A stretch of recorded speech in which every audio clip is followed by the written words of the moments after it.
اس فارمولے کو اب اپلائی کیجئے. میں اب یہاں آج جو گفتگو کر رہا ہوں بڑے سائنٹیفک اور یوں سمجھیے کہ میتھمیٹیکل انداز میں ایک انفرادی سطح پر اپلائی کروں گا اور ایک پھر یہ اجتماعی سطح پر. اس سے آپ کو اندازہ ہوگا کہ یہ کس شکل کے اندر یہ شرک جو ہے ظاہر ہوتا ہے. دیکھیے آپ کا نفس آپ کو ایک حکم دیتا ہے، اس کے اندر سے ایک طلب ابھرتی ہے، ایک خواہش ابھرتی ہے. آپ کو معلوم ہے کہ یہ خواہش حرام ہے. اب آپ نے اللہ کے حکم کو پس پش ڈالا اور اپنے نفس کی خواہش پوری کی. یہ مخلوق کی اطاعت ہو گئی اللہ کی معصیت میں، یہ شرک ہے. غور کر لیجیے، ایک حکم آپ کے نفس کا ہے. بہت خوبصورت انداز میں کہا ہے مولانا روم نے، نفس ما ہم کم ترس فرعون نیست لیکن ایراون نیست. میرا نفس جو ہے وہ فرعون سے کم نہیں ہے. جیسے فرعون نے کہا تھا یہ ملک مصر جو ہے میرا ہے، میرا حکم چلے گا، میں نہیں جانتا کون اللہ واللہ کون ہے، کون موسیٰ کا رب ہے، میں نہیں جانتا، میں ہوں یہاں کا حاکم. الیس لی ملک مصر وہذہ الانہار تجری من تحتی. کیا مصر کی بادشاہت میرے ہاتھ میں نہیں ہے؟ اور کیا یہاں کا سارا اریگیشن کا نظام میرے کنٹرول میں نہیں ہے؟ اسی طرح مولانا روم فرماتے ہیں کہ میرا نفس بھی فرعون سے کم نہیں ہے. وہ کہتا ہے یہ وجود میرا ہے، اس پر میری مرضی چلے گی. میں نہیں جانتا کیا حلال اور کیا حرام اور کیا جائز اور کیا ناجائز اور کیا صحیح اور کیا غلط، میری خواہش پوری کرنی ہوگی.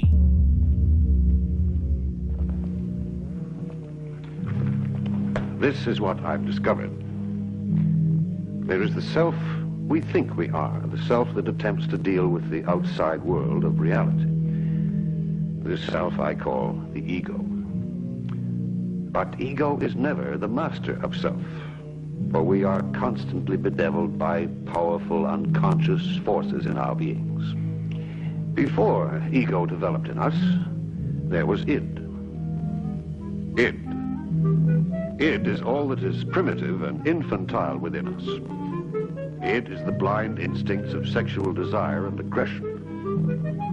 Id is opposed by another force that I call superego. Superego is rigid, punishing, and repressive, an inheritance from the repression of our parents and the restrictions that are part of the society we grow up in. So I found there are three distinct elements in our personalities. Ego, who deals with the world of reality, but who is also constantly affected by the demands of id and superego. Just what do you mean you're not sure, David? Either you've got a firm commitment from Robertson or you haven't. Now, which is it? I happen to be in the position where I've got to know. Well, Mr. Cooper, I'm certain he made a commitment. He didn't give anything in writing. Oh, he didn't give you anything in writing. Smash him. I'll smash him. I'll kill you, Father. You must honor Father. Yes. And they can bring me back firm commitments. Now, don't interrupt me when I'm telling you how... Your father is a good man, David. Everyone knows that. Pick up the telephone. Honor thy father. Honor thy father. Honor thy father. I hate him. I hate him. Honor thy father. Honor thy father, or you will be punished.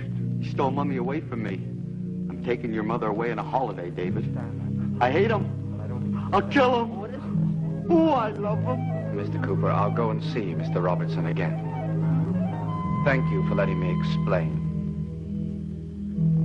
David's hate for Mr. Cooper is based on unconscious hate of his own father, caused by childhood jealousy, by the Oedipus complex. Freud said that without insight into these dark forces, we are doomed to play out our lives in an endless dramatization of our childhood relations with our parents. اس کے لیے سب سے پہلے جہاد کرنا پڑتا اپنے نفس امارہ سے. ان النفس لامارۃ بالسوء. مراد کیا ہے؟ دیکھیے، ایمان کا نور قلب میں پیدا ہوتا ہے. مثل نورہ کمشکاۃ فیہا مصباح، اور اس میں حضرت عبداللہ ابن عباس رضی اللہ تعالیٰ عنہما کے نزدیک یہاں الفاظ جو ہیں وہ محذوف ہیں. مثل نورہ فی قلب المومن، مومن کے دل میں جو نور آتا ہے، نور ایمان، جو دو اجزاء پر پھر مشتمل ہے، نور فطرت اور نور وحی. نور علی نور، یہ نور قلب میں آیا. انسانی وجود میں اب اس کے جو اینیمل انسٹنکٹس ہیں، اس کے حیوانی تقاضے ہیں، وہ بھی موجود ہے اور بہت زوردار ہے. ظاہر بات ہے کہ زندہ رہنے کا تقاضا بہت شدید ہے. اس زندہ رہنے کے لیے کچھ کھانے پینے کو چاہیے، اسے رزق چاہیے، اس کی تحصیل. پھر صرف یہ نہیں کہ وہ ضرورت کی حد تک ہو، اس میں کچھ لذات بھی ہیں، وہ بھی لگا دیے گئے. ٹیسٹ ہے، ٹیسٹ بڈز اللہ نے پیدا کیے ہیں، اس میں اور اضافہ ہوتا ہے. پھر یہ کہ اپنی نسل کے بقا کے لیے اس کے اندر ایک جنسی جذبہ ہے، جو فرائیڈ کے نزدیک تو سب سے زیادہ قوی جذبہ ہے انسان کے اندر. انسانی محرکات عمل میں سب سے زیادہ پاورفل، سب سے زیادہ پوٹنٹ. میں یقیناً اس کا قائل ہوں کہ وہ بہت قوی ہے، بہت پوٹنٹ ہے، لیکن سب سے زیادہ نہیں، بس یہ اس کا مغالطہ ہے. لیکن ہے بہت قوی، اس میں کوئی شک نہیں. یہ جو اینیمل انسٹنکٹس ہیں جو نیچے سے آتے ہیں، انہیں تو اپنی گریٹیفیکیشن درکار ہے. یہ تو اپنی تسکین چاہتے ہیں. پیٹ میدا بھرا ہونا چاہیے. حلال سے ہے کہ حرام سے، اسے غرض نہیں ہے. زبان کو چٹخارا چاہیے، جائز سے ہے یا ناجائز سے اسے بحث نہیں ہے. جنسی جذبہ ہے وہ تو اپنی تسکین چاہتا ہے، جائز سے ناجائز سے، حلال سے حرام سے، اس کو بحث نہیں ہے. یہ اندھے ہیں انسٹنکٹس، بلائنڈ انسٹنکٹس ہیں. اور یہ گویا کہ جو زور لگاتے ہیں انسان پر، اسی کی تعبیر کی گئی ہے سورہ یوسف کی اس آیت میں، ان النفس لامارۃ بالسوء. یہ جو ہمارے اندر کا حیوان ہے، جو اپنے اندر تمام حیوانی تقاضے رکھتا ہے، یہ کھینچتا ہے انسان کو برائی کی طرف. اب اسے ریزسٹ کرنا، ادھر وہ روح ہے. ایمان مجھے کھینچے ہے، روکے ہے تو کھینچے ہے مجھے کفر. کعبہ میرے پیچھے ہے، کلیسا میرے آگے. ایک طرف وہ روح کھینچ رہی ہے، دوسری طرف وہ نفس کھینچ رہا ہے. یہ کشاکش ہے خیر و شر کی، جو ہماری شخصیت کا جو اندرونی میدان جنگ ہے، اس میں یہ دو فریق ہیں کہ جو ایک دوسرے کے خلاف زور آزمائی کر رہے ہیں. اور یہ نفس اتنا زوردار ہے. کبھی تم نے اس شخص کے حال پر غور کیا ہے جس نے اپنی خواہش نفس کو اپنا خدا بنا لیا ہو؟ کیا تم ایسے شخص کو راہ راست پر لانے کا ذمہ لے سکتے ہو؟ کیا تم سمجھتے ہو کہ ان میں سے اکثر لوگ سنتے اور سمجھتے ہیں؟ یہ تو جانوروں کی طرح ہیں، بلکہ ان سے بھی گئے گزرے. خواہش نفس کو اپنا خدا بنا لیا ہو. خواہش نفس کو خدا بنا لینے سے مراد اس کی بندگی کرنا ہے، اور یہ بھی حقیقت کے اعتبار سے ویسا ہی شرک ہے جیسا بت کو پوجنا یا کسی مخلوق کو معبود بنانا. حضرت ابو امامہ رضی اللہ عنہ کی روایت ہے کہ نبی صلی اللہ علیہ وسلم نے فرمایا، اس آسمان کے نیچے اللہ تعالیٰ کے سوا جتنے معبود بھی پوجے جا رہے ہیں، ان میں اللہ کے نزدیک بدترین معبود وہ خواہش نفس ہے جس کی پیروی کی جا رہی ہو. طبرانی. جو شخص اپنی خواہش کو عقل کے تابع رکھتا ہو اور عقل سے کام لے کر فیصلہ کرتا ہو کہ اس کے لیے صحیح راہ کون سی ہے اور غلط کون سی، وہ اگر کسی قسم کے شرک یا کفر میں مبتلا بھی ہو تو اس کو سمجھا کر سیدھی راہ پر لایا جا سکتا ہے. اور یہ اعتماد بھی کیا جا سکتا ہے کہ جب وہ راہ راست اختیار کرنے کا فیصلہ کر لے گا تو اس پر ثابت قدم رہے گا. لیکن نفس کا بندہ اور خواہشات کا غلام ایک شتر بے مہار ہے. اسے تو اس کی خواہشات جدھر جدھر لے جائیں گی، وہ ان کے ساتھ بھٹکتا پھرے گا. اس کو سرے سے یہ فکر ہی نہیں ہے کہ صحیح و غلط اور حق و باطل میں تمیز کرے اور ایک کو چھوڑ کر دوسرے کو اختیار کرے. پھر بھلا کون اسے سمجھا کر راستے کا قائل کر سکتا ہے؟ اور بالفرض اگر وہ بات مان بھی لے تو اسے کسی ضابطۂ اخلاق کا پابند بنا دینا تو کسی انسان کے بس میں نہیں ہے. بڑے بڑے موحدین جو ہیں وہ اپنی جگہ سمجھتے ہیں، بڑے جغادری موحد اپنے آپ کو، وہ بھی ذرا غور کریں کہ شرک ایک یہ بھی ہے. شرک صرف قبر پرستی نہیں ہے. صرف یا رسول اللہ کہنا یا علی کہنا وہ بھی شرک ہے، لیکن صرف یہی شرک نہیں ہے. شرک یہ بھی ہے، ارأیت من اتخذ الہہ ہواہ، کیا تم نے دیکھا اس شخص کو جس نے اپنی خواہش نفس کو اپنا خدا بنا لیا ہے. نفس کہتا ہے مجھے یہ چاہیے، آپ کا دماغ بتا دیتا ہے دیکھو یہ حرام ہے، لیکن آپ نفس کا حکم مانگتے ہیں، اللہ کے حکم کو پیچھے ڈال دیتے ہیں. کون معبود ہوا آپ کا؟ اللہ معبود ہے یا نفس معبود ہے؟ نفس چاہیے مجھے تو دولت چاہیے، میں نہیں جانتا حلال سے حرام سے کیا، یہ حلال حرام لگا رکھے یہ مولویوں کے ڈھکوسلے. ٹھیک ہے ہوگا کوئی سود وغیرہ کوئی کبھی ہوتا ہوگا، آج تو چل ہی نہیں سکتا کاروبار سود کے بغیر. نفس کہتا ہے مجھے تو کرنا ہے. آپ نے اللہ کے حکم کو پیچھے ڈالا، نفس کا حکم مانا. کون معبود ہوا آپ کا؟ معبود تو وہی ہے جو مطاع ہو. آپ نے دیکھا کہ انہوں نے کہا تھا فرعون نے، جو ہماری قوم جو جس کی قوم ہماری عابدین ہے، عابدون ہے، جو ہماری اطاعت کرتی ہے، غلام ہے.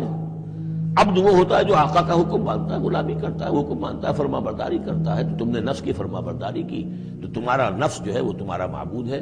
چاہے تم چلے کاٹتے رہو، لا الہ الا اللہ کے جو ہے وظیفے کرتے رہو لمبی لمبی، لیکن اگر نفس پرستی کر رہے ہو، اگر نفس کی خواہشات پر عمل کرتے ہو اور اس میں حرام کو بھی تم اختیار کر لیتے ہو جس کو اللہ نے حرام کیا ہے، تو نفس تمہارا معبود ہے. کہہ رہے ہیں لا الہ الا اللہ، لا الہ الا اللہ، اور ہے ان کا معبود وہ خود ان کا نفس ہے. پھر کیا تم نے کبھی اس شخص کے حال پر بھی غور کیا جس نے اپنی خواہش نفس کو اپنا خدا بنا لیا اور اللہ نے علم کے باوجود اسے گمراہی میں پھینک دیا اور اس کے دل اور کانوں پر مہر لگا دی اور اس کی آنکھوں پر پردہ ڈال دیا؟ اللہ کے بعد اب اور کون ہے جو اسے ہدایت دے؟ کیا تم لوگ کوئی سبق نہیں لیتے؟ علم کے باوجود اصل الفاظ ہیں اضلہ اللہ علی علم. ایک مطلب ان الفاظ کا یہ ہو سکتا ہے کہ وہ شخص عالم ہونے کے باوجود اللہ کی طرف سے گمراہی میں پھینکا گیا کیونکہ وہ خواہش نفس کا بندہ بن گیا تھا. دوسرا مطلب یہ بھی ہو سکتا ہے کہ اللہ نے اپنے اس علم کی بنا پر کہ وہ اپنے نفس کی خواہش کو اپنا خدا بنا بیٹھا ہے اسے گمراہی میں پھینک دیا، آنکھوں پر پردہ ڈال دیا. اللہ کے کسی کو گمراہی میں پھینک دینے اور اس کے دل اور کانوں پر مہر لگا دینے اور اس کی آنکھوں پر پردہ ڈال دینے کی تشریح اس سے پہلے ہم متعدد مقامات پر اس کتاب میں کر چکے ہیں. تم لوگ کوئی سبق نہیں لیتے. جس سیاق و سباق میں یہ آیت آئی ہے اس سے یہ بات خود بخود واضح ہو جاتی ہے کہ آخرت کا انکار دراصل وہی لوگ کرتے ہیں جو خواہشات نفس کی بندگی کرنا چاہتے ہیں اور عقیدہ آخرت کو اپنی اس آزادی میں مانے سمجھتے ہیں. پھر جب وہ آخرت کا انکار کر دیتے ہیں تو ان کی بندگی نفس اور زیادہ بڑھتی چلی جاتی ہے اور وہ اپنی گمراہی میں روز بروز زیادہ ہی بھٹکتے چلے جاتے ہیں. کوئی برائی ایسی نہیں ہوتی جس کے ارتکاب سے وہ باز رہ جائیں. کسی کا حق مارنے میں انہیں تحمل نہیں ہوتا. کسی ظلم اور زیادتی کا موقع پا جانے کے بعد ان سے یہ توقع ہی نہیں کی جا سکتی کہ وہ اس سے صرف اس لیے رک جائیں گے کہ حق و انصاف کا کوئی احترام ان کے دلوں میں ہے. جن واقعات کو دیکھ کر کوئی انسان عبرت حاصل کر سکتا ہے وہی واقعات ان کی آنکھوں کے سامنے بھی آتے ہیں، مگر وہ ان سے الٹا یہ نتیجہ اخذ کرتے ہیں کہ ہم جو کچھ کر رہے ہیں ٹھیک کر رہے ہیں اور ہمیں یہی کچھ کرنا چاہیے. کوئی کلمہ نصیحت ان پر کارگر نہیں ہوتا. جو دلیل بھی کسی انسان کو برائی سے روکنے کے لیے مفید ہو سکتی ہے وہ ان کے دل کو اپیل نہیں کرتی، بلکہ وہ ڈھونڈ ڈھونڈ کر ساری دلیلیں اپنی اسی بے قید آزادی کے حق میں نکالتے چلے جاتے ہیں اور ان کے دل و دماغ کسی اچھی فکر کے بجائے شب و روز اپنی اغراض و خواہشات ہر ممکن طریقے سے پوری کرنے کی ادھیڑ بن ہی میں لگے رہتے ہیں. یہ اس بات کا صریح ثبوت ہے کہ عقیدہ آخرت کا انکار انسانی اخلاق کے لیے تباہ کن ہے. آدمی کو آدمیت کے دائرے میں اگر کوئی چیز رکھ سکتی ہے تو وہ صرف یہ احساس ہے کہ ہم غیر ذمہ دار نہیں ہیں، بلکہ ہمیں خدا کے حضور اپنے اعمال کی جواب دہی کرنی ہوگی. اس احساس سے خالی ہو جانے کے بعد کوئی شخص بڑے سے بڑا عالم بھی ہو تو وہ جانوروں سے بدتر رویہ اختیار کیے بغیر نہیں رہتا.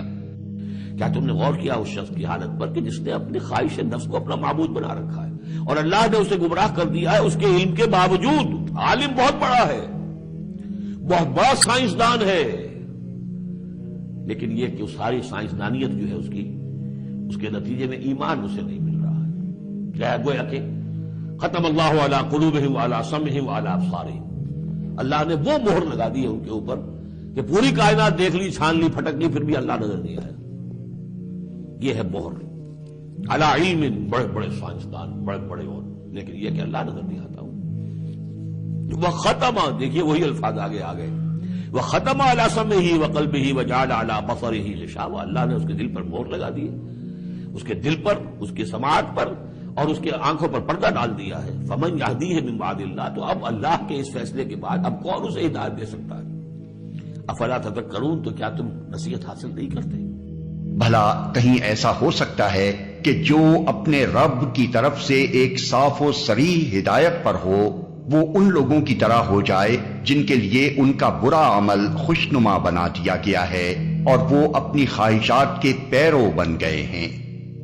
یعنی آخر یہ کیسے ممکن ہے کہ پیغمبر اور اس کے پیرووں کو جب خدا کی طرف سے ایک صاف اور سیدھا راستہ مل گیا ہے اور پوری بصیرت کی روشنی میں وہ اس پر قائم ہو چکے ہیں، تو اب وہ ان لوگوں کے ساتھ چل سکیں جو اپنی پرانی جاہلیت کے ساتھ چمٹے ہوئے ہیں، جو اپنی ضلالتوں کو ہدایت اور اپنی برکرداریوں کو خوبی سمجھ رہے ہیں، جو کسی دلیل کی بنا پر نہیں بلکہ محض اپنی خواہشات کی بنا پر یہ فیصلے کرتے ہیں کہ حق کیا ہے اور باطل کیا۔ اب تو نہ اس دنیا میں ان دونوں گروہوں کی زندگی ایک جیسی ہو سکتی ہے اور نہ آخرت میں ان کا انجام یکساں ہو سکتا ہے۔ اگر ہم چاہتے تو اسے ان آیتوں کے ذریعے سے بلندی عطا کرتے، مگر وہ تو زمین ہی کی طرف جھک کر رہ گیا اور اپنی خواہش نفس ہی کے پیچھے پڑا رہا، لہٰذا اس کی حالت کتے کی سی ہو گئی کہ تم اس پر حملہ کرو تب بھی زبان لٹکائے رہے اور اسے چھوڑ دو تب بھی زبان لٹکائے رہے۔ یہی مثال ہے ان لوگوں کی جو ہماری آیات کو جھٹلاتے ہیں۔ تم یہ حکایات ان کو سناتے رہو، شاید کہ یہ کچھ غور و فکر کریں، اور اسے چھوڑ دو تب بھی زبان لٹکائے رہے۔ ان دو مختصر سے فقروں میں بڑا اہم مضمون ارشاد ہوا ہے جسے ذرا تفصیل کے ساتھ سمجھ لینا چاہیے۔ وہ شخص جس کی مثال یہاں پیش کی گئی ہے آیات الہی کا علم رکھتا تھا، یعنی حقیقت سے واقف تھا۔ اس علم کا نتیجہ یہ ہونا چاہیے تھا کہ وہ اس رویے سے بچتا جس کو وہ غلط جانتا تھا، اور وہ طرز عمل اختیار کرتا جو اسے معلوم تھا کہ صحیح ہے۔ اسی عمل مطابق علم کی بدولت اللہ تعالیٰ اس کو انسانیت کے بلند مراتب پر ترقی عطا کرتا، لیکن وہ دنیا کے فائدوں اور لذتوں اور آرائشوں کی طرف جھک پڑا۔ خواہشات نفس کے تقاضوں کا مقابلہ کرنے کے بجائے اس نے ان کے آگے سپر ڈال دی۔ مالی امور کی طلب میں دنیا کے حرص و طمع سے بالاتر ہونے کے بجائے وہ اس حرص و طمع سے ایسا مغلوب ہوا کہ اپنے سب اونچے ارادوں اور اپنی عقلی و اخلاقی ترقی کے سارے امکانات کو طلاق دے بیٹھا، اور ان تمام حدود کو توڑ کر نکل بھاگا جن کی نگہداشت کا تقاضا خود اس کا علم کر رہا تھا۔ پھر جب وہ محض اپنی اخلاقی کمزوری کی بنا پر جانتے بوجھتے حق سے منہ موڑ کر بھاگا تو شیطان جو قریب ہی اس کی گھات میں لگا ہوا تھا اس کے پیچھے لگ گیا اور برابر اسے ایک پستی سے دوسری پستی کی طرف لے جاتا رہا، یہاں تک کہ ظالم نے اسے ان لوگوں کے زمرے میں پہنچا کر ہی دم لیا جو اس کے دام میں پھنس کر پوری طرح اپنی متاع عقل و ہوش گم کر چکے ہیں۔ اس کے بعد اللہ تعالیٰ اس شخص کی حالت کو کتے سے تشبیہ دیتا ہے جس کی ہر وقت لٹکی ہوئی زبان اور ٹپکتی ہوئی رال ایک نہ بجھنے والی آتش حرص اور کبھی نہ سیر ہونے والی نیت کا پتہ دیتی ہے۔ بنائے تشبیہ وہی ہے جس کی وجہ سے ہم اپنی اردو زبان میں ایسے شخص کو جو دنیا کے حرص میں اندھا ہو رہا ہو دنیا کا کتا کہتے ہیں۔ کتے کی جبلت کیا ہے؟ حرص و آز، چلتے پھرتے اس کی ناک زمین سونگھنے ہی میں لگی رہتی ہے کہ شاید کہیں سے بوئے طعام آ جائے۔ اسے پتھر ماریے تب بھی اس کی یہ توقع دور نہیں ہوتی کہ شاید یہ چیز جو پھینکی گئی ہے کوئی ہڈی یا روٹی کا ٹکڑا ہو۔ پیٹ کا بندہ ایک دفعہ تو لپک کر اس کو بھی دانتوں سے پکڑ ہی لیتا ہے، اس سے بے التفاتی کیجیے تب بھی وہ لالچ کا مارا توقعات کی ایک دنیا دل میں لیے زبان لٹکائے ہانپتا کانپتا کھڑا ہی رہے گا۔ ساری دنیا کو وہ بس پیٹ ہی کی نگاہ سے دیکھتا ہے۔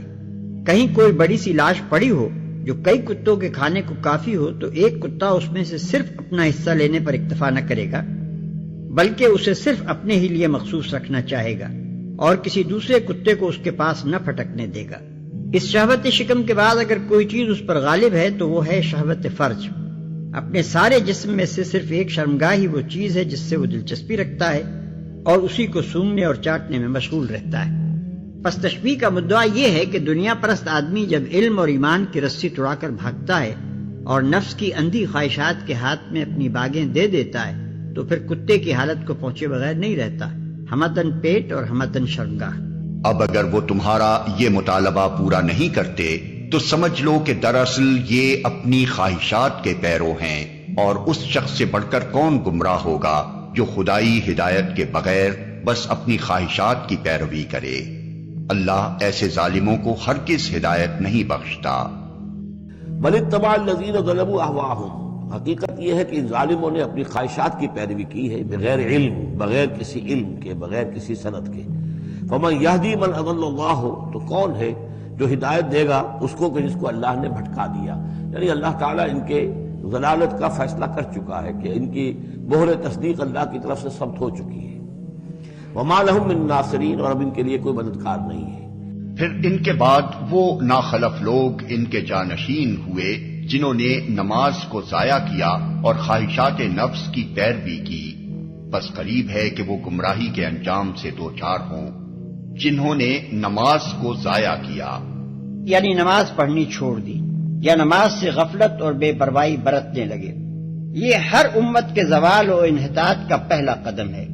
نماز وہ اولین رابطہ ہے جو مومن کا زندہ اور عملی تعلق خدا کے ساتھ شب و روز جوڑے رکھتا ہے اور اسے خدا پرستی کے مرکز و محور سے بچھڑنے نہیں دیتا۔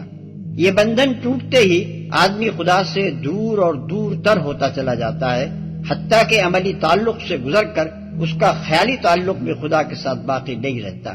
اسی لیے اللہ تعالیٰ نے یہاں یہ بات ایک قاعدہ کلیہ کے طور پر بیان فرمائی ہے کہ پچھلے تمام انبیاء کی امتوں کا بگاڑ نماز ضائع کرنے سے شروع ہوا ہے اور خواہشات نفس کی پیروی کی۔ یہ تعلق باللہ کی کمی اور اس کے فقدان کا لازمی نتیجہ ہے۔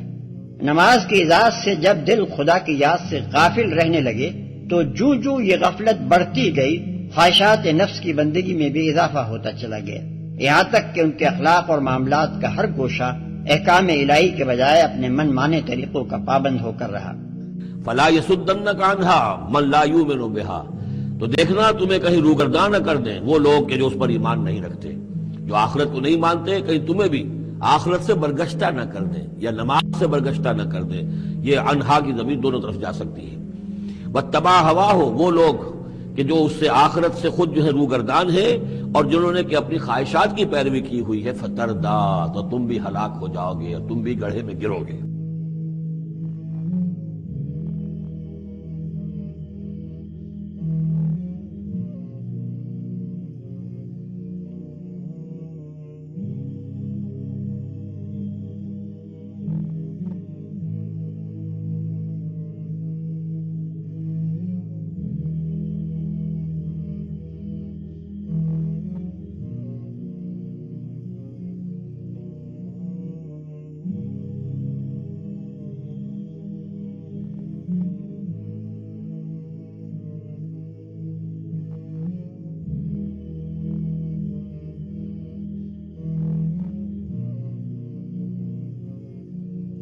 اس بات کو سمجھنے کے لیے سب سے پہلے آپ کو یہ جاننا چاہیے کہ کفر کیا ہے اور اسلام کیا ہے۔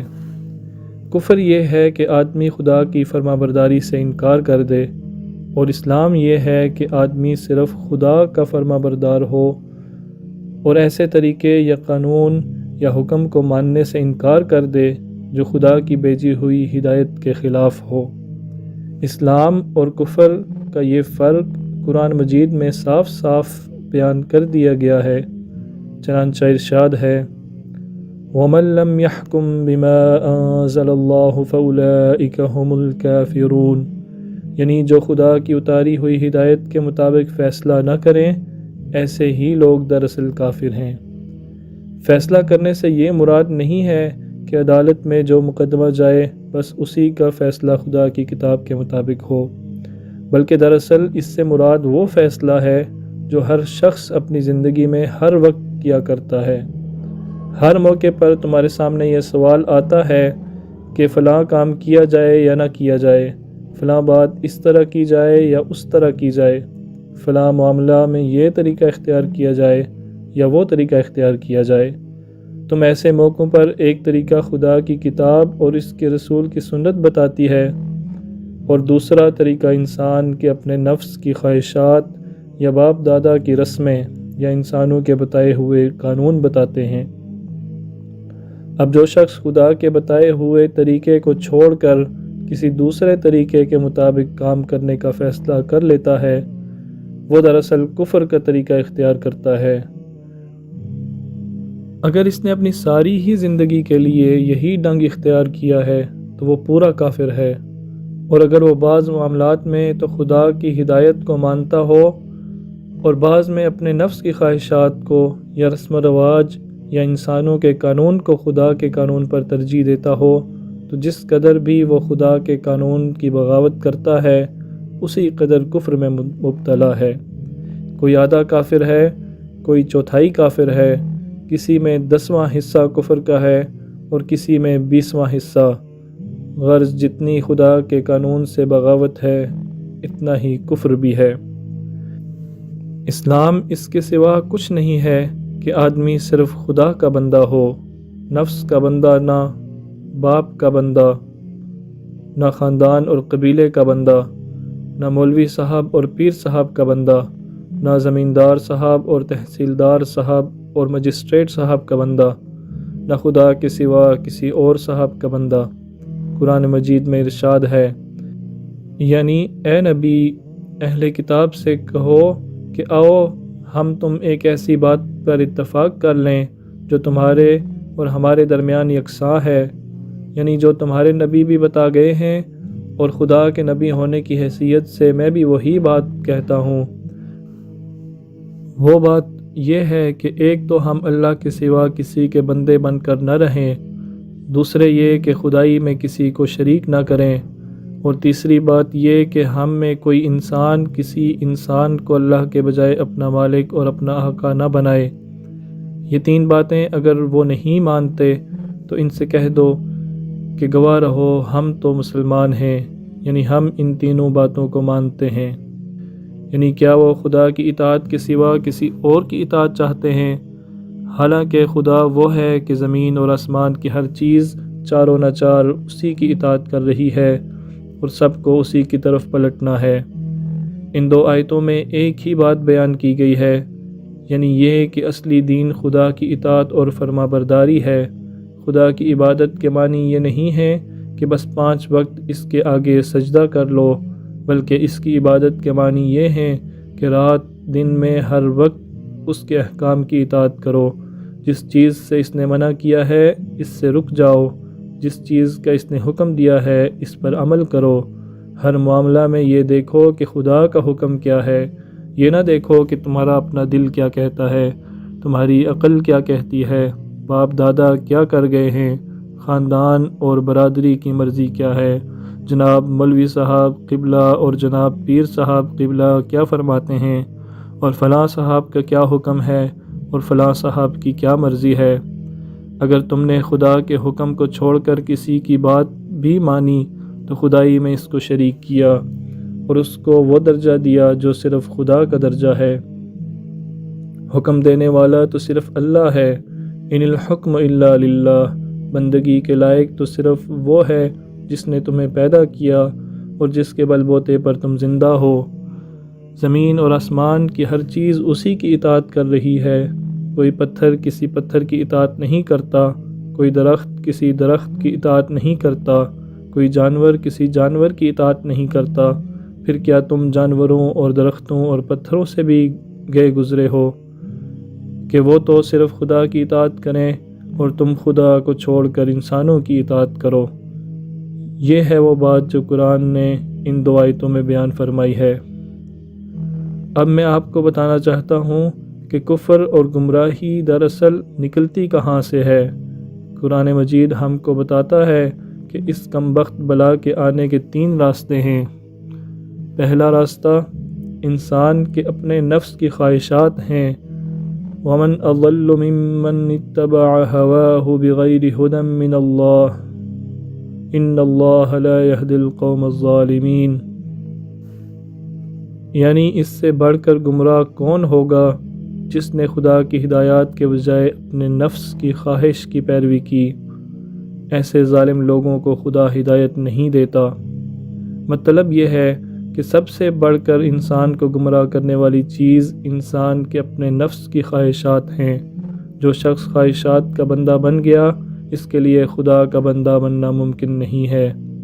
وہ تو ہر وقت یہ دیکھے گا کہ مجھے روپیہ کس کام میں ملتا ہے، میری عزت اور شہرت کس کام میں ہوتی ہے، مجھے لذت اور لطف کس کام میں آتا ہے، مجھے آرام اور آسائش کس کام میں ملتی ہے۔ بس یہ چیزیں جس کام میں ہوں گی اسی کو وہ اختیار کرے گا، چاہے خدا اس سے منع کرے، اور یہ چیزیں جس کام میں نہ ہوں اس کو وہ ہرگز نہ کرے گا، چاہے خدا اس کا حکم دے۔ تو ایسے شخص کا خدا اللہ تبارک و تعالیٰ نہ ہوا، اس کا اپنا نفس ہی اس کا خدا ہوا۔ اس کو ہدایت کیسے مل سکتی ہے؟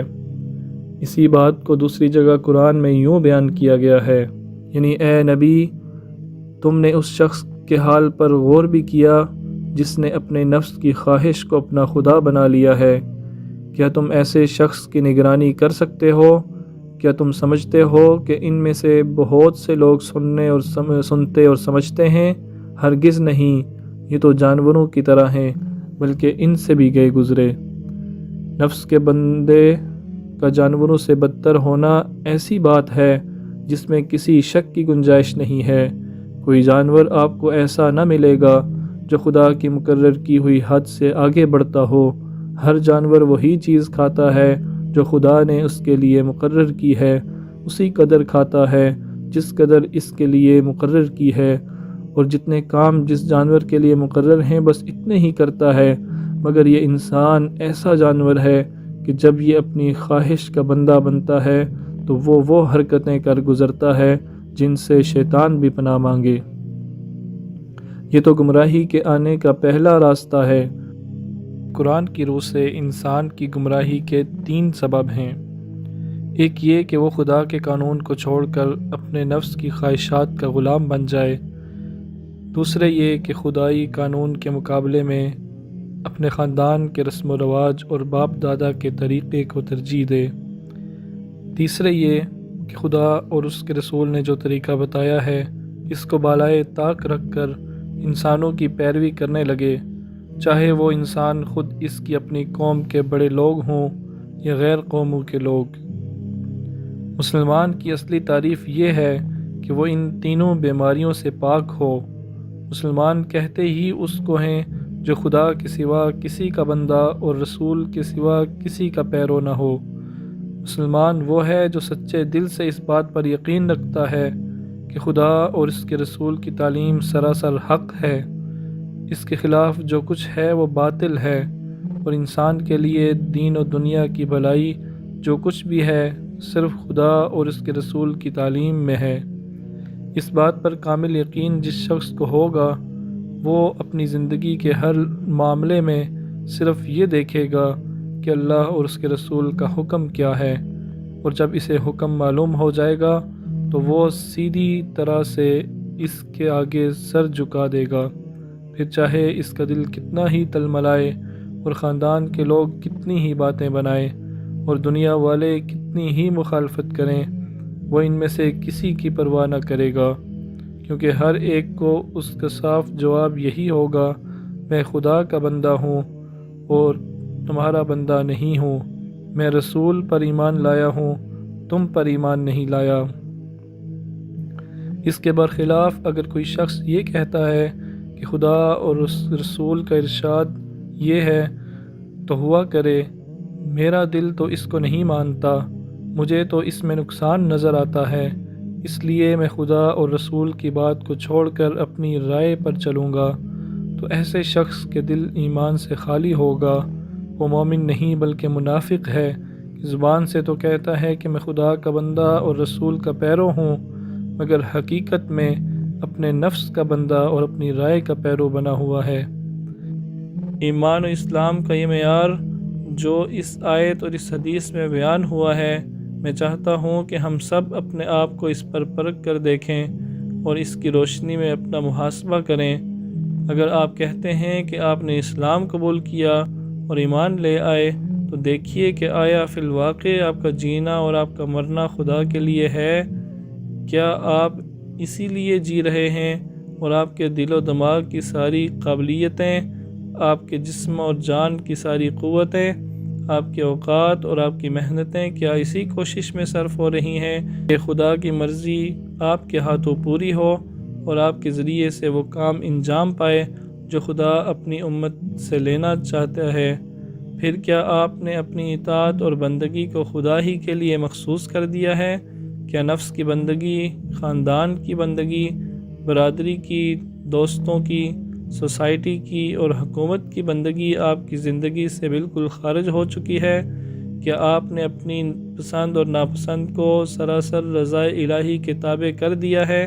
دیکھیے کہ واقعی آپ جس سے محبت کرتے ہیں خدا کے لیے کرتے ہیں، جس سے نفرت کرتے ہیں خدا کے لیے کرتے ہیں، اور اس نفرت اور محبت میں آپ کی نفسانیت کا کوئی حصہ شامل نہیں ہے۔ پھر کیا آپ کا دینا اور روکنا بھی خدا کی خاطر ہو چکا ہے؟ اپنے پیٹ اور اپنے نفس سمیت دنیا میں آپ جس کو جو کچھ دے رہے ہیں اسی لیے دے رہے ہیں کہ خدا نے اس کا حق مقرر کیا ہے، اور اس کو دینے سے صرف خدا کی رضا آپ کو مطلوب ہے، اور اسی طرح جس سے جو کچھ روک رہے ہیں وہ بھی اسی لیے روک رہے ہیں کہ خدا نے اسے روکنے کا حکم دیا ہے، اور اس کے روکنے میں آپ کو خدا کی خوشنودی حاصل ہونے کی تمنا ہے۔ اگر آپ یہ کیفیت اپنے اندر پاتے ہیں تو اللہ کا شکر کیجئے کہ اس نے آپ پر نعمت ایمان کا اتمام کر دیا، اور اگر اس حیثیت سے آپ اپنے اندر کمی محسوس کرتے ہیں تو ساری فکریں چھوڑ کر بس اسی کمی کو پورا کرنے کی فکر کیجئے، اور اپنی تمام کوششوں اور محنتوں کو اسی پر مرکوز کیجئے، کیونکہ اسی کسر کے پورے ہونے پر دنیا میں آپ کی فلاح اور آخرت میں آپ کی نجات کا دار و مدار ہے۔ آپ دنیا میں خواہ کچھ بھی حاصل کر لیں، اس کے حصول سے اس نقصان کی تلافی نہیں ہو سکتی جو اس کسر کی بدولت آپ کو پہنچے گا، لیکن اگر یہ کسر آپ نے پوری کر لی تو خواہ آپ کو دنیا میں کچھ حاصل نہ ہو پھر بھی آپ خسارے میں نہ رہیں گے۔ یہ کسوٹی اس غرض کے لیے نہیں ہے کہ اس پر آپ دوسروں کو پرکھیں اور ان کے مومن یا منافق اور مسلم یا کافر ہونے کا فیصلہ کریں، بلکہ یہ کسوٹی اس غرض کے لیے ہے کہ آپ اس پر خود اپنے آپ کو پرکھیں اور آخرت کی عدالت میں جانے سے پہلے اپنا کھوٹ معلوم کر کے یہیں اسے دور کرنے کی فکر فرمائیں۔ آپ کو فکر اس بات کی نہ ہونی چاہیے کہ دنیا میں مفتی اور قاضی آپ کو کیا قرار دیتے ہیں، بلکہ اس کی ہونی چاہیے کہ احکم الحاکمین اور عالم الغیب والشہادات آپ کو کیا قرار دے گا۔ آپ اس پر مطمئن نہ ہوں کہ یہاں آپ کا نام مسلمانوں کے رجسٹر میں لکھا ہے، فکر اس بات کی کیجئے کہ خدا کے دفتر میں آپ کیا لکھے جاتے ہیں۔ ساری دنیا میں بھی آپ کو سند اسلام و ایمان دے دے تو کچھ حاصل نہیں، فیصلہ جس خدا کے ہاتھ میں ہے اس کے ہاں منافق کے بجائے مومن، نافرمان کے بجائے فرما بردار اور بے وفا کے بجائے وفادار قرار پانا اصل کامیابی ہے۔ مجاہدہ نفس یعنی کہ شخصی اوصاف میں پہلا اور بنیادی وصف یہ ہے کہ ہم میں سے ہر شخص اپنے نفس سے لڑ کر پہلے سے مسلمان اور خدا کا مطیع فرمان بنائے۔ یہ وہی بات ہے جسے حدیث میں یوں بیان کیا گیا ہے، المجاہد من جاہد نفسہ فی طاعت اللہ، مسند احمد۔ حقیقی مجاہد وہ ہے جو اللہ کی اطاعت میں اپنے نفس سے کشمکش کرے، یعنی قبل اس کے کہ آپ باہر کی دنیا میں خدا کے باغیوں سے مقابلے کے لیے نکلیں، اس باغی کو مطیع بنائیے جو خود آپ کے اندر موجود ہے اور خدا کے قانون اور اس کی رضا کے خلاف چلنے کے لیے ہر وقت تقاضا کرتا رہتا ہے۔ اگر یہ باغی آپ کے اندر پل رہا ہے اور آپ اپنا اتنا قابو یافتہ ہے کہ آپ سے رضا الہی کے خلاف اپنے مطالبے منوا سکتا ہے، تو یہ ایک بالکل بے معنی بات ہے کہ آپ بیرونی باغیوں کے خلاف اعلان جنگ کریں۔ یہ تو بالکل وہی بات ہوئی کہ گھر میں شراب کی بوتل پڑی ہے اور باہر شرابیوں سے لڑائی ہو رہی ہے۔ یہ تضاد ہماری تحریک کے لیے تباہ کن ہے۔ پہلے خود خدا کے آگے سر جھکائیے، پھر دوسروں سے اطاعت کا مطالبہ کیجیے۔ ہجرت وسیع معنی کے لحاظ سے جہاد کے بعد دوسرا درجہ ہجرت کا ہے۔ ہجرت بھی اصل مدعا گھر بار چھوڑنا نہیں ہے، بلکہ خدا کی نافرمانی سے بھاگ کر خدا کی رضا جوئی کی طرف بڑھنا ہے۔ اصلی مہاجر ترک وطن اگر کرتا ہے تو اس لیے کہ اس کے وطن میں قانون الہی کے مطابق زندگی بسر کرنے کا مواقع نہیں ہے، لیکن اگر کسی شخص نے گھر بار چھوڑا اور اللہ کی فرمانبرداری اختیار نہ کی تو اس نے حماقت کی۔ یہ حقیقت بھی احادیث میں اچھی طرح واضح کر دی گئی ہے۔ بطور مثال ایک حدیث کو لیجئے، حضور صلی اللہ علیہ وسلم سے عرض کیا گیا، مال ہجرت افضل یا رسول اللہ، یا رسول اللہ صلی اللہ علیہ وسلم کون سی ہجرت بہتر ہے؟ جواب ملا، یہ کہ تو ان چیزوں کو چھوڑ دے جو اللہ کو ناپسند ہیں۔ اندر کا باغی اگر مطیع نہ ہو تو آدمی کا ترک وطن کر دینا خدا کی بارگاہ میں کوئی وزن نہیں رکھتا۔ اس لیے یہ چاہتا ہوں کہ آپ حضرات باہر کی قوتوں سے پہلے اپنے اندر کی سرکش قوتوں سے لڑیے، اور اصطلاحی کفار کو مسلمان بنانے سے پہلے اپنے نفس کو مسلمان بنائیے۔ اس معنی کو جامع تر الفاظ میں یوں بیان کیا جا سکتا ہے کہ حدیث نبوی صلی اللہ علیہ وسلم کے مطابق اپنے آپ کو اس گھوڑے کی طرح بنائیے جو ایک کھونٹے سے بندھا ہوا ہے، اور وہ کتنا ہی گھومے پھرے ہر حال میں اس حد سے آگے نہیں جا سکتا جہاں تک رسی اسے جانے دیتی ہے۔ ایسے گھوڑے کی حالت آزاد گھوڑے سے بالکل مختلف ہوتی ہے، جو ہر میدان میں گھومتا ہے، ہر کھیت میں گھس جاتا ہے اور جہاں ہری گھاس دیکھتا ہے وہیں پوری بے صبری کے ساتھ ٹوٹ پڑتا ہے۔ بس آپ آزاد گھوڑے کی سی کیفیت اپنے اندر سے نکالیں اور کھونٹے سے بندھے ہوئے گھوڑے کی سی کیفیت اپنے اندر پیدا کریں۔ اس کیفیت کو پیدا کرنے کے ساتھ ساتھ دوسرا قدم یہ اٹھائیے کہ اپنے قریبی ماحول سے، جسے میں ہوم فرنٹ کہوں گا، لڑنا شروع کر دیجیے۔ گھر کے لوگ، اعزاء، دوست اور سوسائٹی جس میں آپ کا گہرا ربط ہے، ان سب سے ایک عملی کشمکش شروع ہو جانی چاہیے۔ کشمکش اس معنی میں نہیں کہ آپ اپنے متعلقین سے کشتی لڑیں یا ان سے تو میں اور مناظرہ شروع کر دیں، یعنی کہ ڈیبیٹ، بلکہ یہ کشمکش اس معنی میں ہونی چاہیے کہ آپ بحیثیت فرد اور بحیثیت جماعت اپنے نصب العین کے اتنے دلدادے اور اپنے اصول و ضوابط کے اتنے پابند ہو جائیں کہ آپ کے گرد و پیش جو لوگ کسی نصب العین کے بغیر بے اصول زندگیاں بسر کر رہے ہیں، وہ آپ کی پابند اصول زندگی کو گوارا نہ کر سکیں۔ آپ کی بیویاں، آپ کی اولادیں، آپ کے والدین، آپ کے رشتہ دار اور دوست آپ کے رویے کے خلاف مزاحمت کرنے پر مجبور ہو جائیں۔ آپ اپنے شہر میں اجنبی ہو کر رہ جائیں۔ جہاں آپ قصب معاش کے لیے رہتے ہوں وہاں آپ کا وجود نمایاں طور پر کھٹکنے لگے۔ دفتر کی آرام کرسی جس پر بیٹھ کر جاؤ ترقی کے خواب دیکھے جاتے ہیں، آپ کے لیے انگاروں کی انگیٹھی بن کر رہ جائے۔ غرض جو جتنا زیادہ قریبی ہو اس سے اتنا پہلے ہی تصادم ہو جانا چاہیے۔ جس شخص کے گھر میں میدان جہاد موجود ہو وہ آخر چند میل کے فاصلے پر ہی کیوں لڑنے جائے؟ یہاں معرکہ تو گھر ہی سے شروع ہونا چاہیے۔ اب تک جہاں جہاں اس کشمکش کی اطلاعات آ رہی ہیں وہاں کے لوگوں سے مطمئن ہو رہا ہوں، اور جہاں سے ایسی اطلاعات نہیں آ رہی ہیں وہاں کے لیے بےتابی سے منتظر ہوں کہ ایسی کوئی اطلاع ملے۔ فنا فی الاسلام ہو جانا۔ مگر میں بر وقت یہ واضح کر دوں کہ ہماری کشمکش اس ذہنیت کے ساتھ ہونی چاہیے جس کے ساتھ ایک ڈاکٹر بیماروں سے کشمکش کرتا ہے۔ دراصل وہ بیمار سے نہیں لڑتا بلکہ بیماری سے لڑتا ہے، اور اس کی تمام تر جد و جہد یعنی کہ سٹرگل ہمدردی کی روح سے لبریز ہوتی ہے۔ وہ اگر بیمار کو کڑوی دوائیں پلاتا ہے یا اس کے کسی عضو پر نستر چلاتا ہے تو یہ تمام تر بربنائے اخلاص ہوتا ہے، دشمنی نہیں ہوتی۔